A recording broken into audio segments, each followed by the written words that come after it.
the leper scholar versus Israel in Isaiah 53, a guilt offering.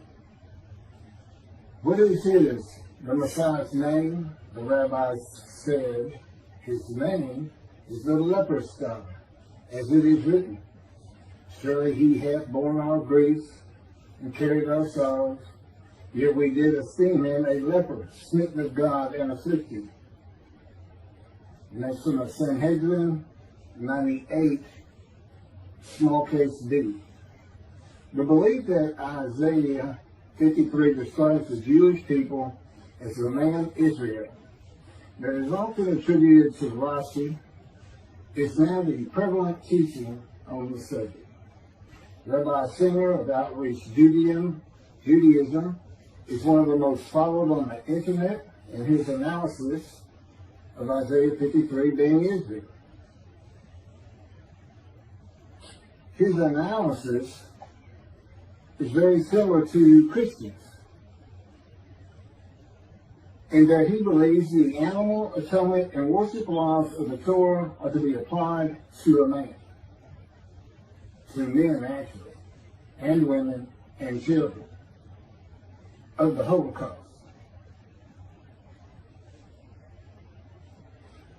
The Christians call Jesus the unblemished Lamb of God. Rabbi Singer says the Jewish people who were murdered and slaughtered in the Holocaust were ram guilt offerings for the purpose which might prosper of having the Jewish people return to the promised land. That would be God's purpose that might prosper in chapter 53. Rabbi Singer's commentary from his midrash, Isaiah 53, Jesus or Israel, on Isaiah 53:10. This was posted on a Facebook page. The end of it says, share this with all your friends. In other words, anybody can use it. So, yeah. And everybody should know that, by the way. You can't just use something that's on somebody's site. But if you're given the authorization to CJ, it's okay, but you still can't perjure or slander them. I'm a lawyer. I don't practice, but I am a lawyer, and I know these things. So, I'm just going to really deal with 53:10. I'm not going to go through his whole midrash or anything. It's the one verse that you can't just prove by physical evidence. He offered himself for guilt. You know, all you can do is say somebody's worth what they did. Except there is a little bit more. In any event, I am going to read, this is in quotes.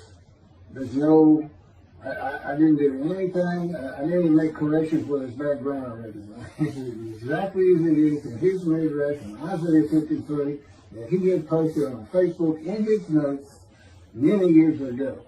I was a friend of his at the time. So I'm sharing it. I'm sharing 53:10, but I'm going to give my commentary on it,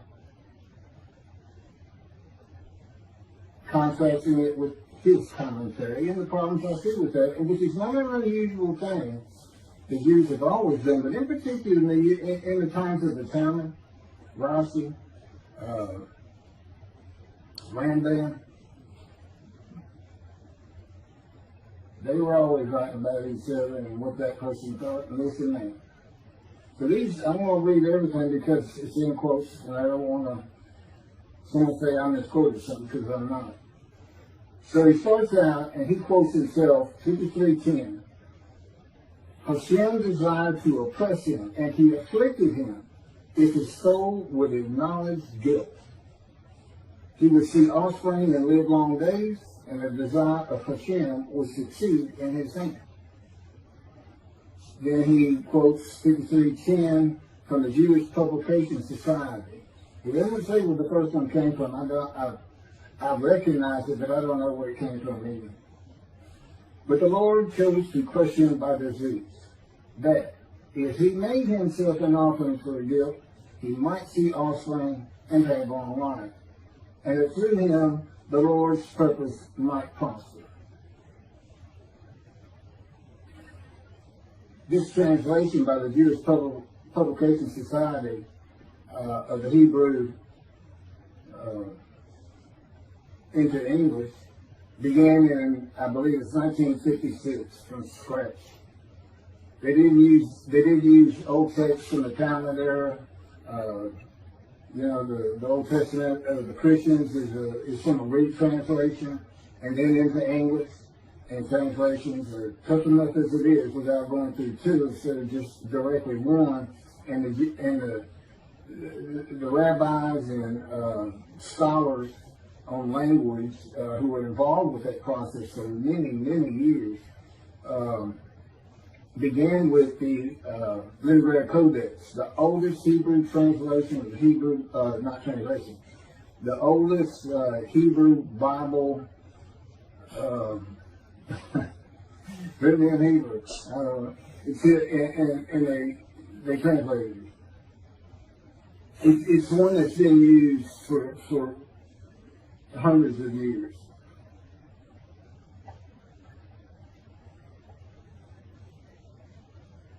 So then, after given these two verses of 53:10 from different sources, here's what he has to say. Not only are we stuck with the same God punishment, God situation here, as we were before, this one is even more perplexing. Yeshua was supposed to be the sinless, unblemished Lamb that died for your sins on the cross, and yet it states right here that if he would have acknowledged his guilt, he would see offspring and live long days. The JPS, Jewish Publication Society, rendering gives a little different twist to an already sticky situation. It says, parentheses, if this were referring to Yeshua, close friend, that the Lord chose to crush him by disease. I don't know if you can classify a cross as a disease or not, but I don't think hanging and being crushed are the same thing either. In fact, according to John's Gospel, not a single bone of Yeshua's body was broken.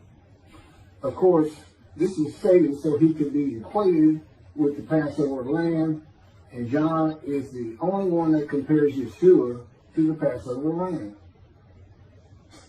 But how could this be speaking about eternal Israel? Very easy. The offering of guilt in this verse is actually, literally translated as guilt offering. The significance between the guilt offering and the Holocaust is so astounding, even as grotesque of a thought as it is, I could not overlook it. A guilt offering is defined in Leviticus chapter 7 and goes something like this. The guilt offering is a fire offering in which all the parts are to go up in smoke, and the high belongs to the one making the offering.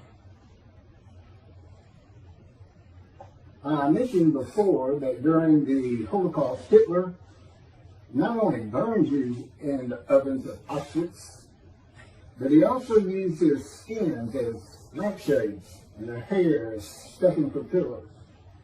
He sacrificed these peoples on the altars of ovens and kept their hides as his portion, but not until he worked and starved them to death. So, after the atrocities of World War II, the Lord's purpose had prospered, because the land that was sworn to us is once again being inhabited by its rightful owners and is awaiting the final ingathering.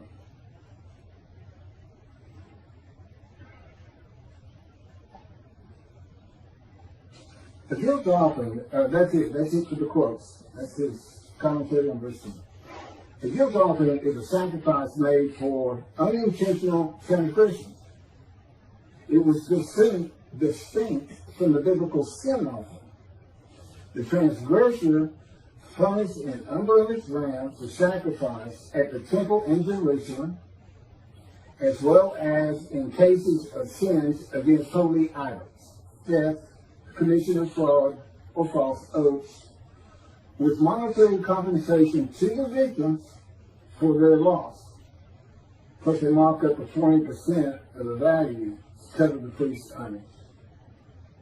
That's the guilt offering. An offering for guilt, translated by the JPS, says he offered, God chose to crush him with his feet so that he would offer himself for guilt. That's the literal translation. The literal translated is he offered himself for guilt. Doesn't say anything about the guilt offering. Doesn't say he became the guilt offering. You got to be one. Doesn't say anything like that.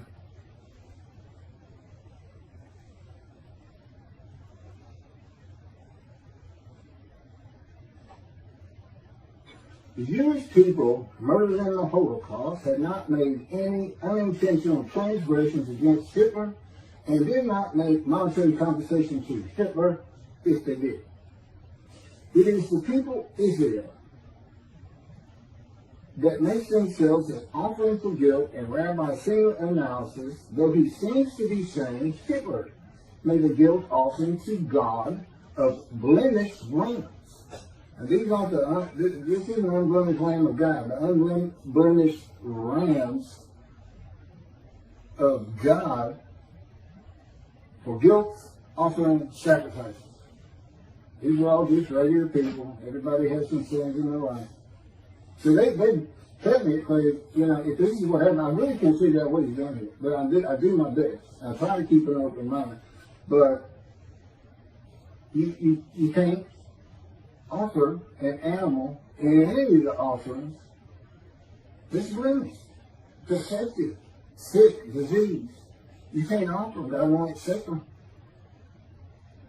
And human beings are not a part of an animal sacrificial and atonement system.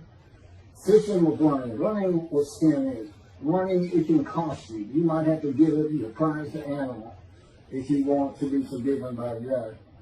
And it teaches you how to cook your food. It's a system he did away with through his prophets. Isaiah chapter 1, Amos, Psalms. He told the Jewish people. Not only did he say, do not sacrifice your children, which they were doing to the fire god all too often, but he told them, I no longer want your animals. Stop sinning is what it all boils down to. And this is even picked up in the book of Hebrews as a Christian. Basically, Jesus said, God no longer wants bulls and goats for sin. He has prepared my body to sacrifice for sin. The final sacrifice. His body prepared by God. I don't believe that any more than I believe God would accept a blemished Lamb of God, because, and I've already shown the video, you cannot deceive it. It's written in the scripture how he manipulated and lied and changed verses. He's a liar and a deceiver. He's a false prophet. He prophesied 5 times of his return and he never did it. And he even said it's going to be quick, it's going to be quickly, it's going to be quickly. That's been over 2,000 years. But basically, it was his generation. When he was born, everybody alive at that moment is his generation. When they're all dead, his generation's over. They're all dead. He said, I preach you shall see me return. Sounds kind of vengeful, kind of like the movies you see with the fellow getting ready to be electrocuted and tells the one, I'm coming back. Harsher. You, the people of Caesarea, there are those amongst you who will see me return. And never did. You, members of my 12, there are those amongst you who will be alive when I return. And never did. My favorite, Book of Revelation. The great story of destruction of all things, and Jesus comes, and the Jews that don't believe in him are not only killed, they're put in hell. Judaism doesn't even believe in a hell. If they don't believe in Jesus, well, why would you believe a liar, a deceiver, in a book of lies and deceit? People who believe in human sacrifice. being healed by the blood of the death of another? Do they not want to be responsible for their own actions as it is? It's a sick, sick religion. And if you knew God as I knew God, you would know how repulsed he is at the thought that he would offer a human sacrifice to anyone, much less the Gentiles. He doesn't give any. You sacrifice to the gods the man is dead to receive favor. What favor did the Gentiles give God? With their presence in heaven? The continued sinning? I've been told Jesus won't just forgive your sins if you accept him.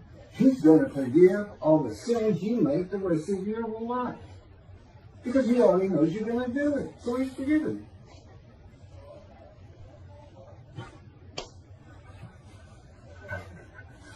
I walked out thinking to myself, I got carte blanche. I can go do anything. I accept this Jesus. But no, I don't accept Jesus. Indeed, I don't think he ever existed. I think he's a story. And I have good reason for that. But let's get back to God murdering his children. I don't think Hitler offered them. So here's these rams. Somebody had to offer them, so God's going to offer them. Not unlike he offered his son.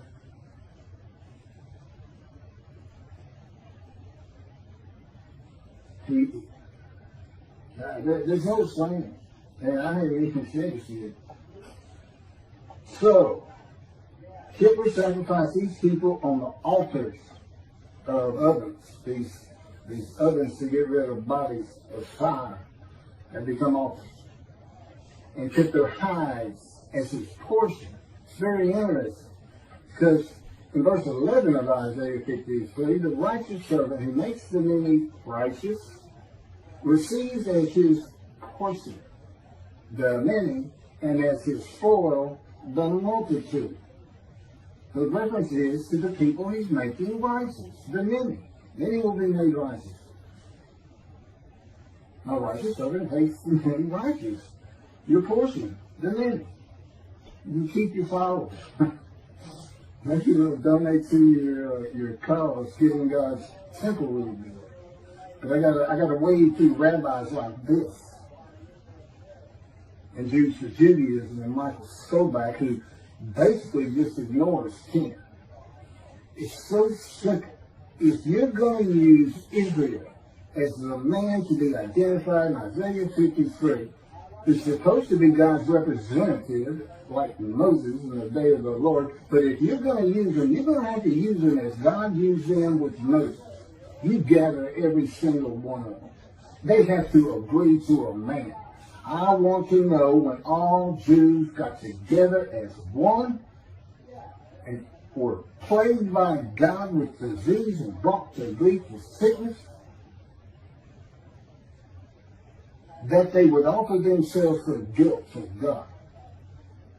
They give them long life and make the many righteous. How many people did the murdered Jews of the Holocaust make righteous? How many of them saw their children after that? None of it makes sense. And Hitler's portion, is it him? Did he make the offering? Why is he getting a portion? Is Hitler the righteous servant of God? That's what he's saying. It's mind-boggling. And yeah, he's got thousands and thousands and thousands of Jewish people believing this. And I'm that man. I'm God's representative. I am his Moses. And this is what I got to wake up. Those people that follow Tovia, they'll throw you out of a group so fast, even suggesting, hey, it could be Elijah with the same purpose. They both have to make people righteous, bring them back to Judaism, and they both have a task which might prosper. God's purpose in Isaiah 53 is not stated. We don't know it until Malachi 3, which is where God announces the day of the Lord. And he says, I'm sending my messenger, who is Elijah, and I'm going to return to my temple suddenly. That's his purpose. Okay, so picking back up. Rabbi Sanders seems to be saying that Hitler is the man of Isaiah 53 who makes an offer of Israel, the Jewish people, which again would have to be all of them if you're going to call them Israel, as a Leviticus land guilt offering. And Hitler receives as his portion their heights. Isaiah 53:12 says, God's righteous servant, which is Israel, and we're using the 6 million of the Holocaust as Israel, as best I can tell. Because the rest of the Jews, another 6 million, didn't offer that 6 million up, and that's not what he says. He's saying God did. Because God's purpose was, I want y'all back in the promised land. So he murdered and created the Holocaust. I guess he raised Hitler up for that purpose. And I don't think so. I don't understand thinking like that either. I don't get it one bit. But that's me. I couldn't believe it when I read this. I really couldn't. And I'm going to offer myself a guilt. The guilt that the Jewish people feel from not being righteous, which is why they're sick and suffering in the opening verses. Who are the witnesses?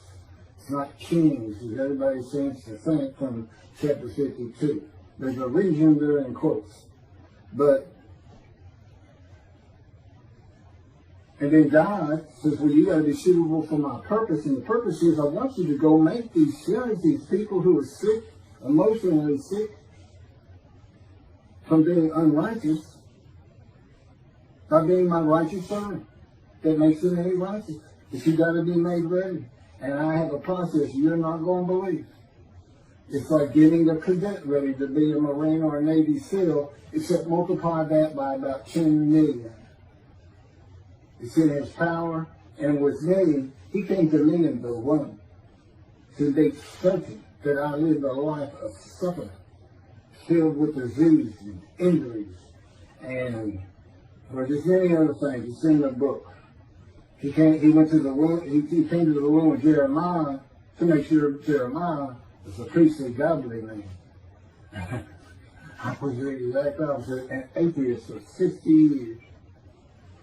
And I had a furious spirit just like Moses and just like Ezekiel.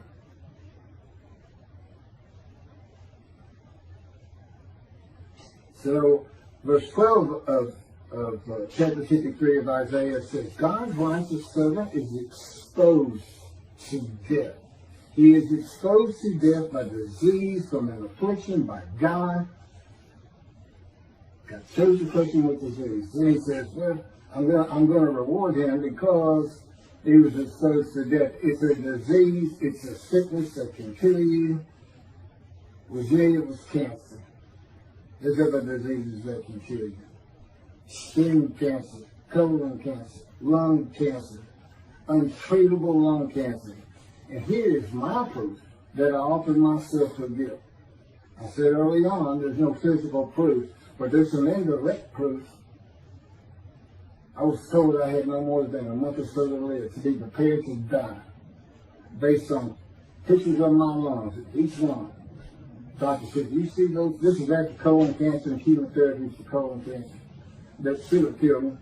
And he said, you see all those white spots all over your lung? He says, every one of them is cancer. It's growing cancer. It's too advanced to even take. It should have come in earlier on the colon cancer. So everybody gets sick if you think you might have a problem, or when they say you should go get sick. And he said, this spread quite a while back. I don't know why they hadn't already picked it up. They didn't pick it up until after the colon chemo. And I haven't seen the doctor since that day. He just walked out there and turned it out. Quit work. Just walking everybody. I just stunned. It's just hard to say. In many ways, I guess I was in denial. They said that's part of it. I guess I didn't even think I was really going to die. And, for the most part. And that was when the planes hit New York. That's 20 years ago. When I was sick, about 7 to 8 years after that, with the doctors, is when doctors spoke to me. And again, I'd been an atheist for 50 years. I knew nothing. And one of the first things we did that week, he said, let's go to the bookstore. You need to buy a Talmud. My response was, what's a Talmud? I didn't know anything. I had kept away from religious people. And basically, he was with me. He made sure I did. He orchestrated many things in my life. Early on, he took me on visions, 1, 2, 3 a week, as part of the teaching and just starting out the preparation process before the pain started getting really bad, which has been up every year since. This is year 13 since it's 13. But as you can see, he was starting to make a little headway. 5 years teaching me, 5 years writing blogs, which are the chapters of my book, Isaiah 53 and the Day of the Lord, which is dictated to me by God, just as the life of the righteous servant of Isaiah 53. That's my life. And he dictated. God is not a ghostwriter. They're very interesting. And that's how I know all these things that all the great rabbis and the rabbis today didn't know about. That's not proof. Look at the proof that Moses gave to the Israelites so they would believe that God had really sent him to have them released and brought back to the promised land. He said in the Torah. Moses says, who am I? I did the same thing. Picking back up with this, I'm getting there to the end of it. So, exposure to death, that's not dying. The righteous of Israel does not die from the sickness they were given.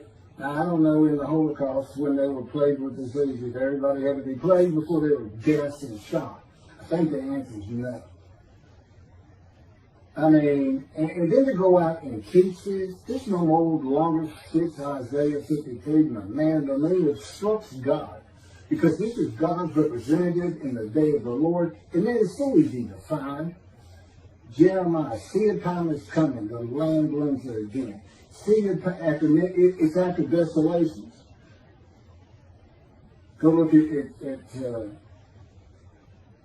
Isaiah 61. He talks about, he's not talking about the exiles, he's talking about the Russian dispersal in that chapter. The ruined cities and everything being restored. That's today.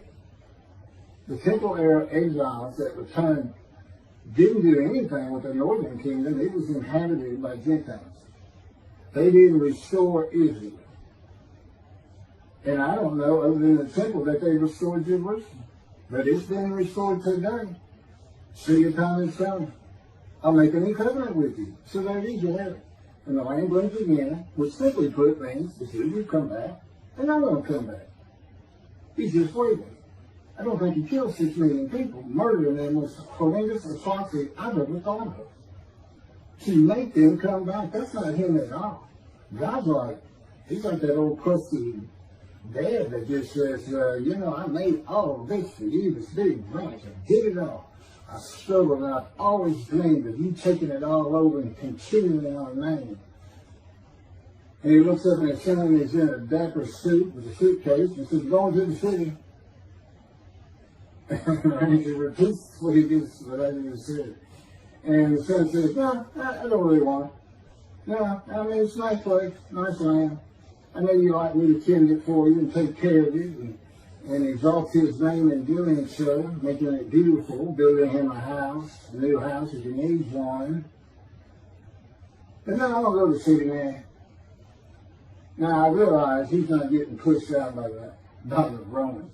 But, 2,000 years went by plus. With no one really coming back to the story. And that's how the scripture read it, and that's how he writes it. I know all the practicalities, Zionism and everything else. But the fact is, they did return in 48, created Israel, and blooms again, Jerusalem's rebuilt, Jeremiah 31, 2 times to come have been fulfilled. Okay, we have a new covenant.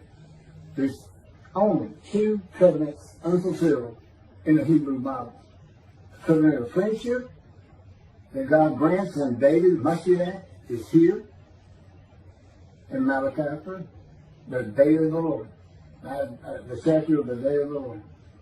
And it's the change day of the Lord from all the different references and 5 or 7 other books of a day of terror and destruction, of horrendous plagues where evil is eliminated from the human race, but the good stay.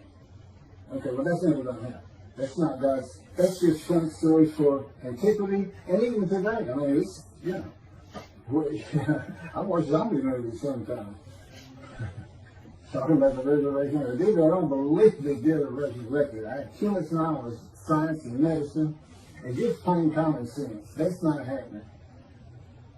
The Orthodox pray for the resurrection weekly because of Rambam. He's got 13 fundamental principles of Judaism. The 13th is belief. You have to have belief in the resurrection. But where are you going to put the million Israelites in the Exodus? Where are you going to put all their ancestors who were in Egypt for 400 years? People who didn't even cook the food. Because God had to teach them with the animal sacrificial and atonement laws. Bring your animal to a fire. Now share in it. At least the priest teach it. It's better even if you're going to not drink the blood. Okay? Part of the laws, rules, and commandments. You're trying to cook it. You can drain it all you want. You need to cook it. And that's what that was about. And they did away with it. And even Jesus did that. God no longer wants animals for sin. He's prepared a human body for it. That was never intended for a human body. And God knew what the Gentiles were going to do. They were going to come up with an unblemished land so they could get sin free. And that's why Isaiah 53 describes the man as blemished.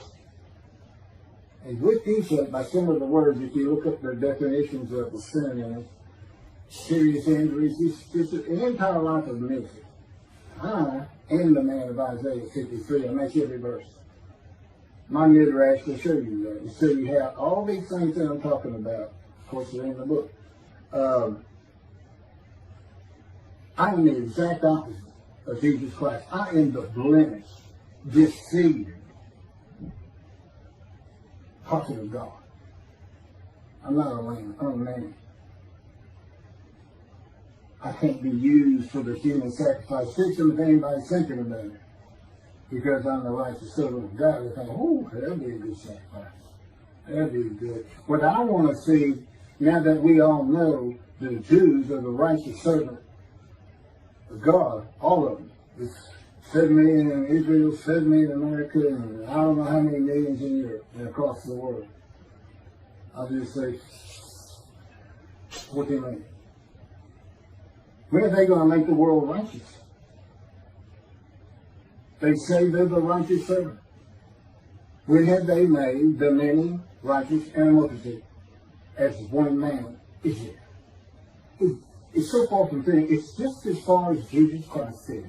They have taken this concept, him, and Jews from Judaism, Michael Stroback and his cohorts, have taken this concept and this idea, and they can't back it up one bit, and yet they have convinced, because of their unique personalities, very, very jovial, very nice to listen to, very intelligent, but with false teachings, and thousands of Jewish people believe this. It's Israel. I can't even mention it could be Elijah, much less a Gentile. But that is exactly what God did so he could have his vintage and vindication of his Christianity by saying, you know what? My Isaiah 53 describes a Gentile. I come from Adam. I wasn't allowed to go through Adam with Moses. I come from Adam.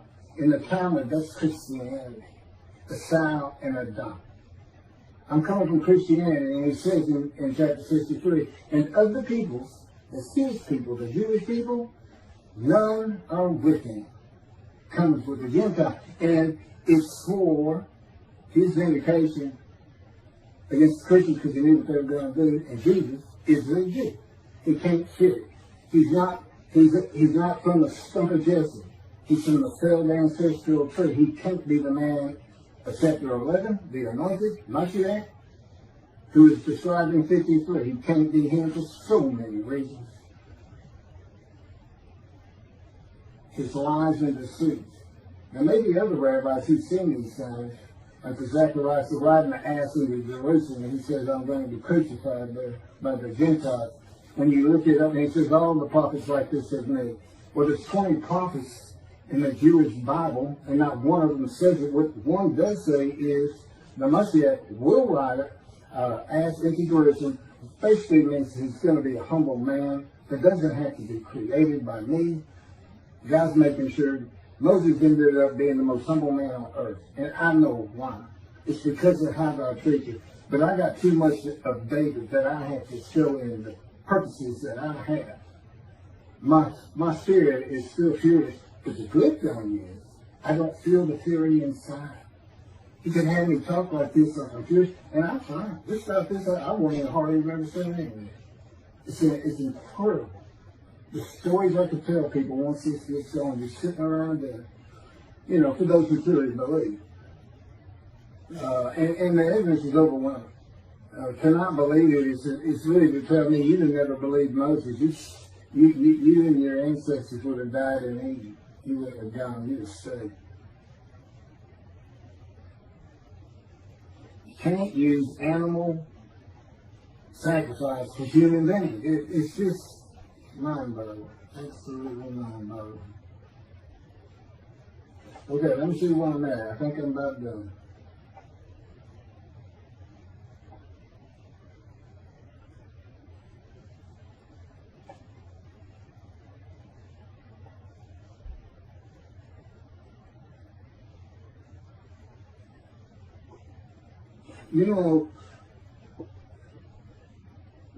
When Tovia Singer says in his commentary on 10, and I had this in quote, so I pulled it out from that. He says that this phrase, that if he made himself an offering for guilt, is interpreted by Rabbi Singer to be, quote, actually, literally translated as guilt offering. Now, he is very well known for interpreting the Bible of his own without using anybody else's translation. And his people listen to him all the time to see what the translations should be and how maybe the Christian Bible got things wrong, or even the Hebrew Bible. I don't think we've ever seen that. But in particular, a lot of these people are Christians who have converted to Judaism, or they are Jews who were Christians just by how they were raised, and then I guess Messianic Jews too sometimes. But they look at him for translations, and look at the words he uses. Talk about deceptive. Actually, literally, translated as guilt offering. The JPS, a panel of men who worked their lives at interpretation of translations, they didn't come up with that.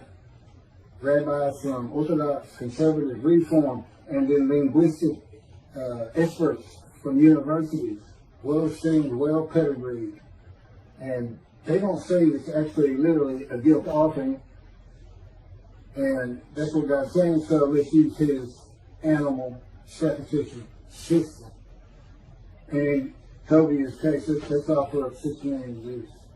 You see, none of that works. And people don't, none of it works. So what he's really saying is God just murdered 6 million Jews to scare them all back to the promised land. That's all he's really saying. Does anybody think God did that? I don't. I don't.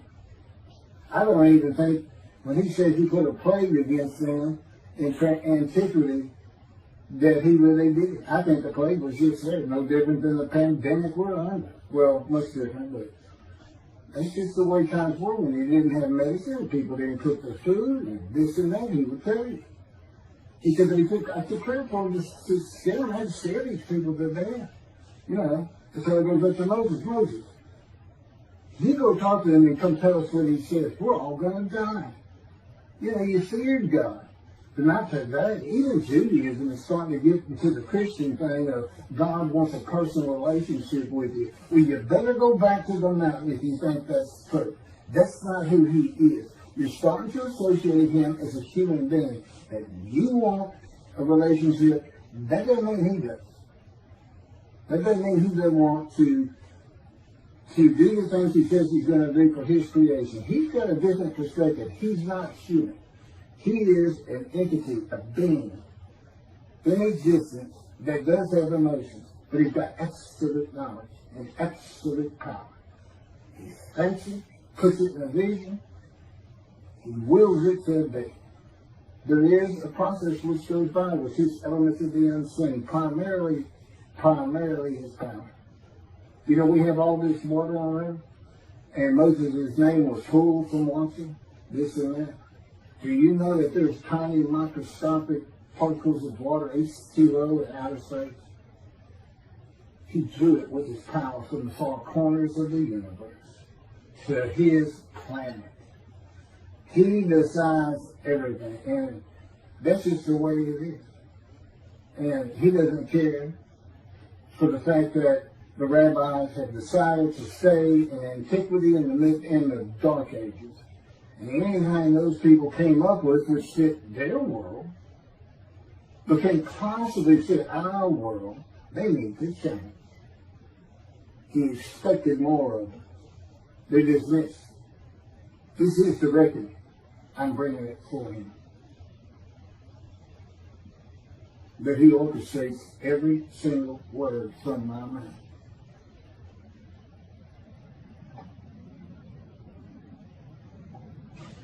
Bottom line. Here's it. Let me finish up with this.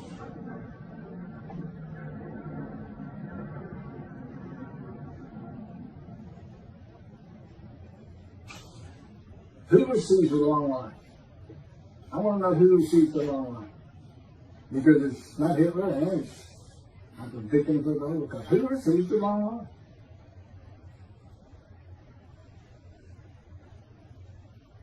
No one. Would God accept an animal sacrifice of blemished humans from the Gentile Hitler? No. He wouldn't. He doesn't accept human sacrifice, period. Were the much less lamb sacrifices for guilt. For being guilty of destroying self, stealing self, theft, this and that. It's not the guilt we're talking about. This verb and adverb, or verb and noun. This is the emotion guilt. They said they were sick. Okay, the man's called the righteous servant. What do you think happens? It's because they're sick, because they feel guilty of the sins they've made against God and in their lives and with their family. They told their family up having an affair. Anything. Those are the people who are sick, who need to understand that God does work people of little faith. That God does do what he says he's going to do, and he does it in the manner he's always done it. He selects a man. And for the day of the Lord, he described him. And he knew how difficult it was going to be in this age of secularism, atheism.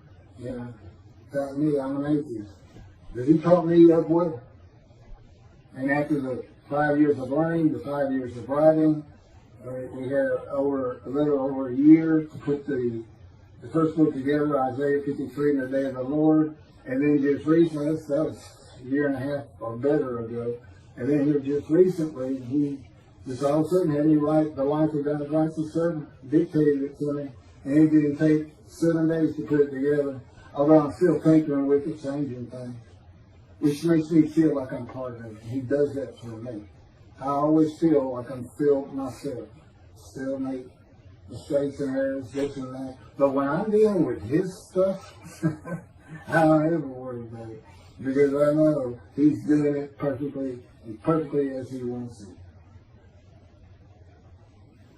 Were the victims of the Holocaust crushed with disease? I don't think so. I've never heard such a thing. Are the 6 million murdered Jews of the Holocaust all the Jews gathered as one man? No. Did God murder 6 million Jews? No. Have the Jewish people as one man made the many multitude righteous? No. The 6 million murdered in the Holocaust